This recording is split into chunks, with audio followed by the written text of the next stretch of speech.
नमस्कार साथियों, और कैसे हैं आप सब। आप सबका स्वागत है हिंदी साहित्य की क्लास में। और हम आदिकाल को कंप्लीट कर चुके हैं। हम भक्ति काल पढ़ रहे हैं। भक्ति काल में हम संत काव्य धारा को देख चुके हैं और अब हम देख रहे हैं सूफी काव्य धारा को।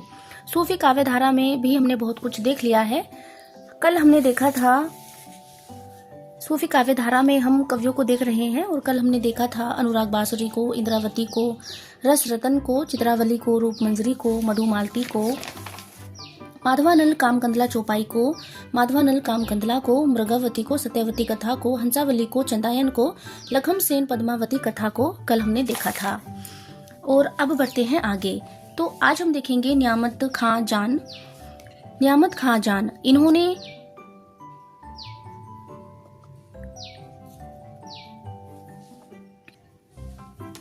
इन्होंने कुल 78 रचनाएं की, जिनमें से 29 प्रेमाख्यानक हैं। ये सूफी परंपरा के अंतर्गत सबसे ज्यादा प्रेम ख्यानक लिखने वाले कवि हैं। नियामत खां जान कवि द्वारा रचित प्रमुख प्रेमाख्यानक हैं कामलता, कथा रत्नावली, कथा रूपमंजरी, कथा कनकावती, कथा कलंदर, कथा कमलावती, कथा मोहिनी, कथा नल दमयंती, कथा कलावती। नियामत खां जान को हम एक बार और देखेंगे। इन्होंने कुल 78 रचनाएं की, जिनमें से 29 प्रेम ख्यानक हैं। ये सूफी परंपरा के अंतर्गत सबसे ज्यादा प्रेम ख्यानक लिखने वाले कवि हैं। नियामत खां जान कवि द्वारा रचित प्रमुख प्रेम ख्यानक हैं कामलता, कथा रत्नावली, कथा रूपमंजरी, कथा कनकावती, कथा कलंदर, कथा कमलावती, कथा मोहिनी, कथा नल दमयंती, कथा कलावती।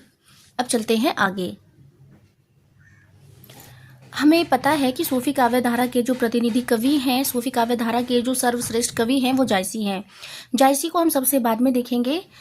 तो अब हम देख लेते हैं सूफी काव्य धारा के संबंध में विशेष तथ्य हम देख लेते हैं। भारत में सूफी मत का आगमन 12वीं शताब्दी में हुआ, जबकि सूफी काव्य धारा का आरंभ 14वीं शताब्दी से हुआ। सूफियों में राबिया नाम की एक कवित्री भी हुई, ये मोस्ट है। सूफियों में अन्न लहक मैं ही ईश्वर हूँ की घोषणा सबसे पहले मंसूर ने 10वीं शताब्दी में की। इस कारण उनको फांसी दे दी गई।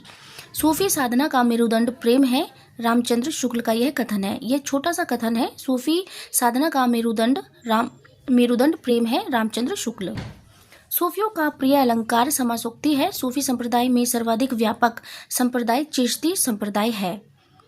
सूफी मत को निम्नलिखित 2 भागों में विभक्त किया जा सकता है, एक तो शरा और एक बेशरा। शरा क्या है? शरा है शरीयत को मानने वाले और बेशरा है शरीयत को नहीं मानने वाले।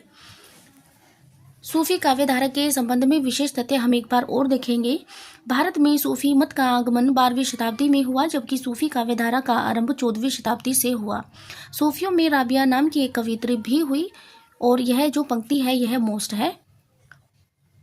सूफियों में अनलहक मैं ही ईश्वर हूँ की घोषणा सबसे पहले मंसूर ने 10वीं शताब्दी में की। इस कारण उनको फांसी दे दी गई। और यह कथन है सूफी साधना का मेरुदंड प्रेम है। कौन मानते हैं? ऐसा मानते हैं रामचंद्र शुक्ल मानते हैं। सूफियों का प्रिय अलंकार समासोक्ति है। सूफी संप्रदायों में सर्वाधिक व्यापक संप्रदाय चिश्ती संप्रदाय है। सूफी मत को निम्नलिखित 2 भागों में विभक्त किया जा सकता है, एक तो शरा और बेशरा। शरा शरीयत को मानने वाले और बेशरा कौन होते हैं? शरीयत को नहीं मानने वाले।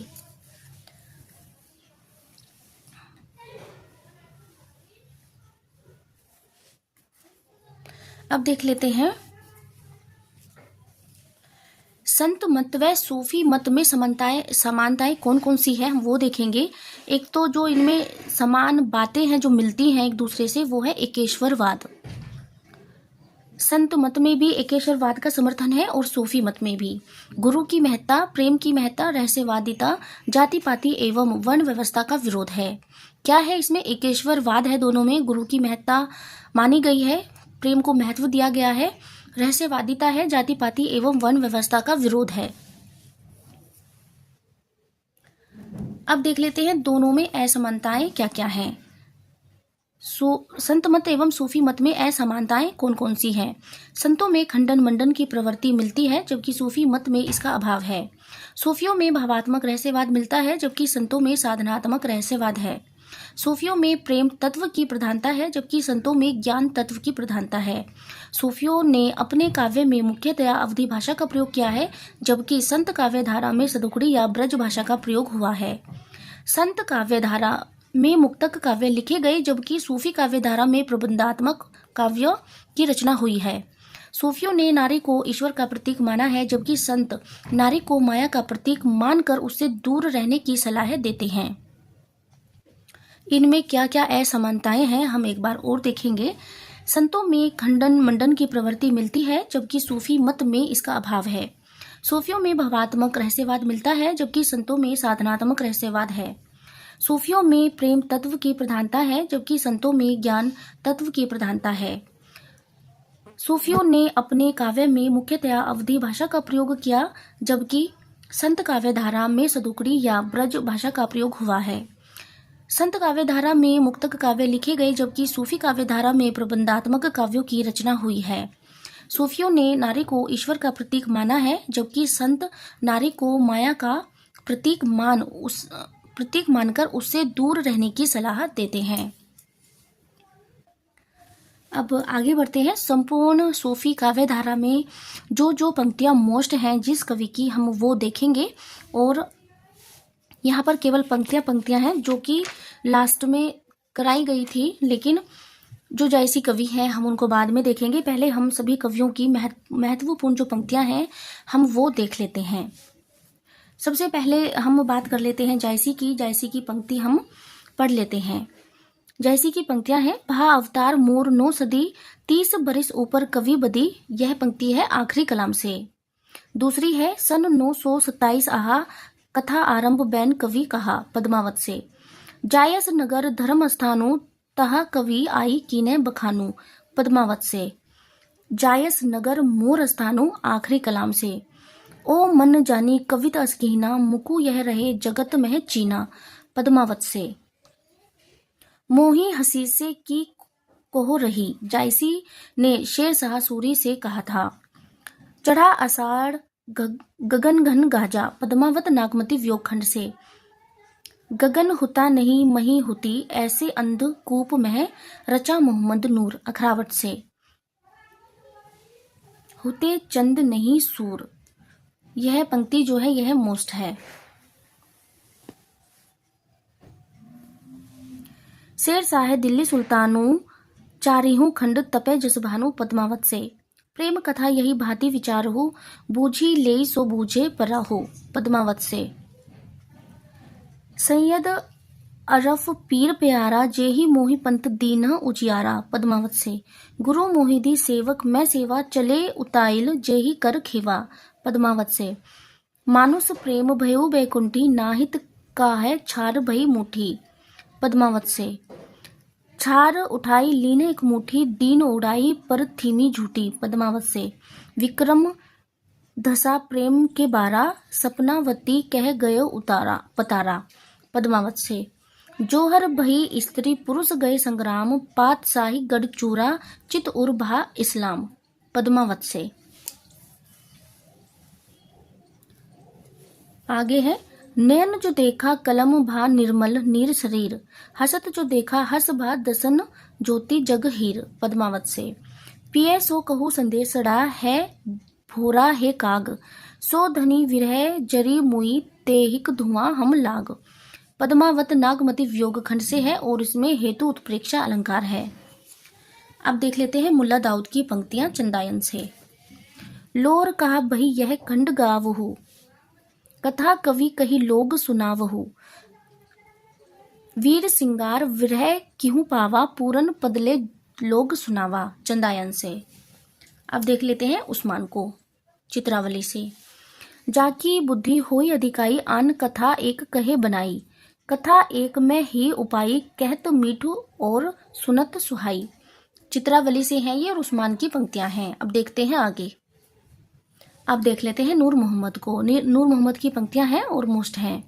हिंदू मकबर पावन राखे हो काजो बहुते हिंदी बाखे हो जानत है वह सृजनहारा जो कुछ है मन मरम हमारा अनुराग बांसुरी से। अब देखते हैं मंझन को। मधुमालती की पंक्तियां हैं। कथा जगत जेती कवि आई पुरुष मारी ब्रज सती कराई। और अब देखते हैं ईश्वरदास को। ईश्वरदास की पंक्तियां हैं सत्यवती कथा से। 1501 ईस्वी की रचना है और मोस्ट है। भादो मास पोस उजियारा तिथि नवमी ओ मंगल वारा। जोगिनीपुर दिल्ली बड़ थाना शाह सिकंदर बड़ सुल्ताना। शाह वक्त के रूप में सिकंदर लोदी की प्रशंसा है। ये पंक्तियां हम एक बार और देखेंगे। भादो मास पोस उजियारा तिथि नवमी ओ मंगल वारा। जोगनीपुर दिल्ली बड़ थाना शाह सिकंदर बड़ सुल्ताना। अब देखते हैं कासिम शाह को हंस जवाहिर की पंक्तियां हैं। ऊंच संग ऊंच ऊंच मन भावा, तब भा ऊंच ज्ञान बुद्धि पावा। ऊंचा पंथ प्रेम का होई, तेहि मह ऊंच भय सब कोई। इन पंक्तियों को हम एक बार और देख लेते हैं। कासिम शाह की पंक्तियां हैं। ऊंच संग ऊंच ऊंच मन भावा, तब भा ऊंच ज्ञान बुद्धि पावा। ऊंचा पंथ प्रेम का होई, तेहि मह ऊंच भय सब कोई। तो इस क्लास में इतना ही। मिलेंगे अगली वीडियो में। देखिए मेरी क्लासेस छोटी ज़रूर है, लेकिन मैटर उसमें उतना ही है जितना एक क्लास में हो सकता है, क्योंकि हम रिवीजन कर रहे हैं और जब हम पढ़ते हैं तो उतना वक्त नहीं लगता है। मेरी एक क्लास में मैटर उतना ही है जितना एक क्लास में होना चाहिए। वीडियो छोटी होने का मतलब ये नहीं है कि इसमें इतना मैटर नहीं है। आप इसे पढ़कर बिल्कुल अपनी तैयारी अच्छे से कर सकते हैं। अगर आपको एक बार में नहीं होता तो आप पीछे करके 2-3 बार सुन सकते हैं, तो और आपकी तैयारी बहुत अच्छी हो जाएगी। धन्यवाद।